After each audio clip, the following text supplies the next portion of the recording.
मौजूद हूँ। थरपारकर का सबसे बड़ा डिस्ट्रिक्ट है और यहाँ पे मैं आपको आरओ प्लांट विजिट करवा रही हूँ। यहाँ पे जैसे कि मैं पहले बता चुकी हूँ कि थर नीड्स वाटर, थर के लोगों को पानी की सख्त ज़रूरत है। आरओ प्लांट्स बनवा के दिया हुआ है सैयद कायम अली शाह साहब ने, लेकिन वो जो है वो आरओ प्लांट बंद पड़ा है।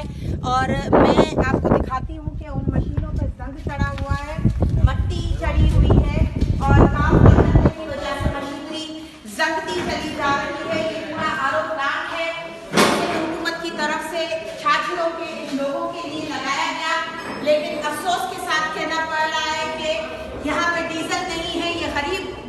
ये गरीब लोग हैं जो बकरियां पाल के और अपना जो है वो चौपाया माल पाल के अपना जो गुजर सफ़र कर रहे होते हैं, ये कहाँ से डीजल लेकर आएंगे? या इनको सोलर जो है वो प्लेट्स लगा दी जाएं कि सोलर प्लेट्स पर भी ये आरओ प्लांट काम करेगा और लोगों के पास पानी आएगा। खुदारा इन चीज़ों को ऐसे बर्बाद ना करें। ये सिंध हुकूमत का काम है कि सिंध हुकूमत इस चीज़ पे नोटिस ले। मैं इस प्लेटफॉर्म से छाछरों से सैयद मुराद अली शाह साहब को जो सीएम है हमारे, उनको अपील करती हूँ कि इस आरओ प्लांट को जल्द से जल्द स्टार्ट करवाया जाए। हुकूमत पाकिस्तान को भी अपील करती हूँ कि काइंडली इन चीज़ों का नोटिस लिया जाए कि ये लोग यहाँ पे बहुत ज़्यादा इस वक्त मुफलिसी में जी रहे हैं। पानी ज़िंदगी है और पानी की सहूलियात होने के बावजूद इन लोगों को पानी नहीं मिल रहा। कुएँ हैं तो कुएँ बंद पड़े।